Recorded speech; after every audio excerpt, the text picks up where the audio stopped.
Dang, TVA. How about leaving some water for us, man? I mean, geez. You got her sucked way down. Hey guys, it's Brian, and they got the water sucked out of Guntersville pretty bad right now. I mean, look at that. That's feet low. That's feet low for me up where I was at. So this is that day 3 that I talked about last week. And if you haven't already watched the video from last week, you should go watch it. That was day 1 and 2 together. Day 3, I'm gonna put it in the eye. Go hit it, go watch it, and then come back and watch this. So this is day 3. This is still that warming trend that we had going and I was talking about. So you always want to fish the warming trend.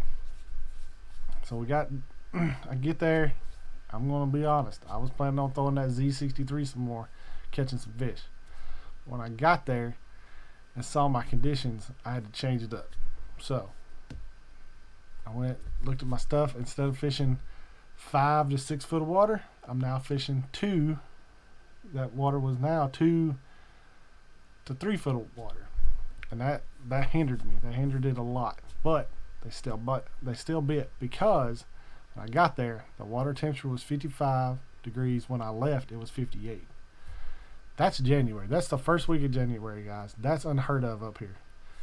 58 degree water temperatures that late in the year, or that early in the year, however you want to say it, in winter.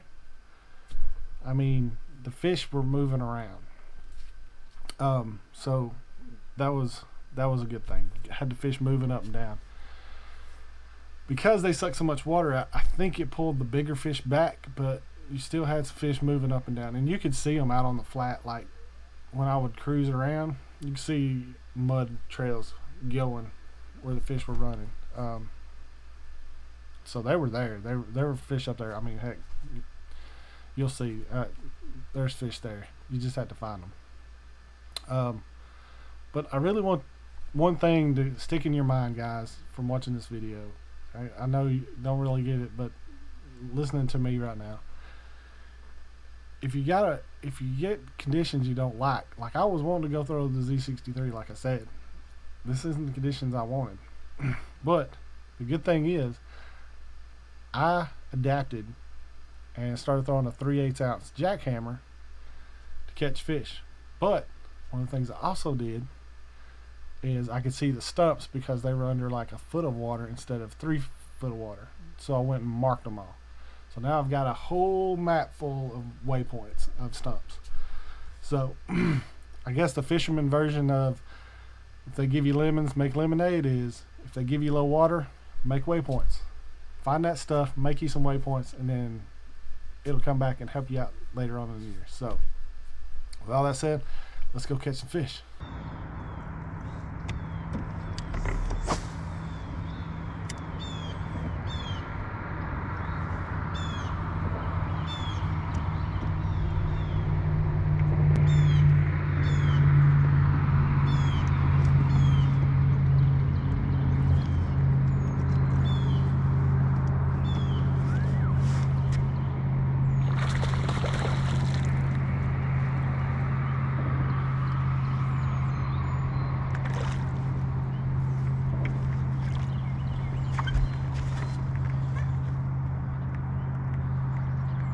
That's the way to start today.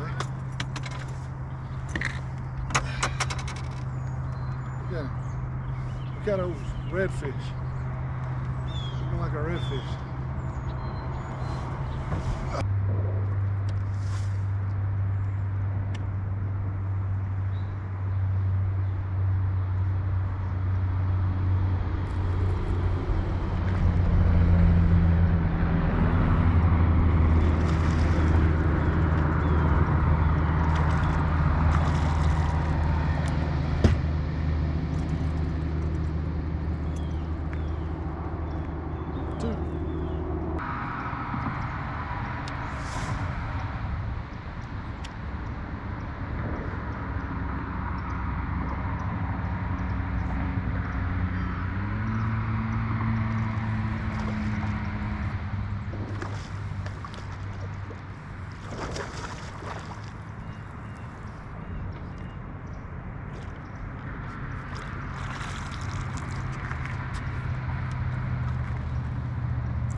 solid ones, man.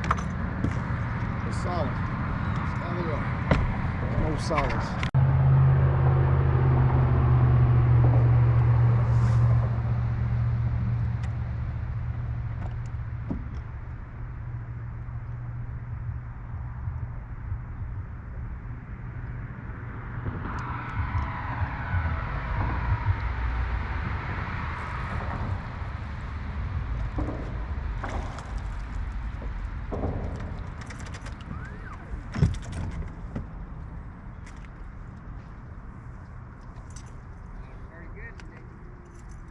Yeah, about a, I don't know, pound and a halfer, probably.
There we go. Woo! Another toad. God almighty.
Look, dude, I just want chatterbait.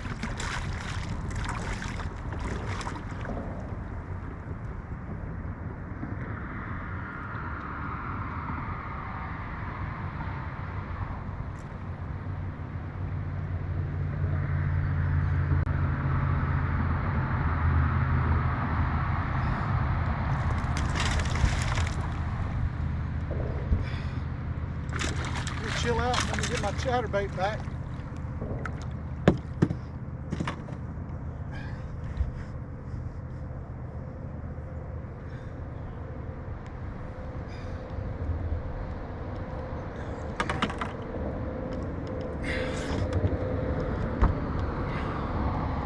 Ate a chatterbait.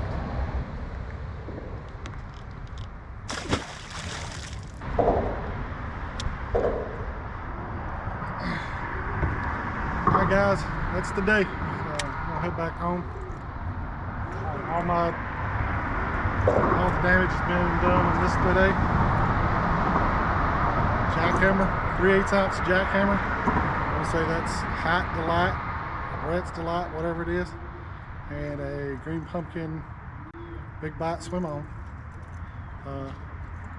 Chatterbait rod as always. B-Hittay with a SV, Daiwa SV, 6-3-1, 14-pound test fluoro. So if you haven't already, hit the subscribe button, leave a comment, hit the like button, and until next time, be safe, tight lines, and we'll see you out on the water.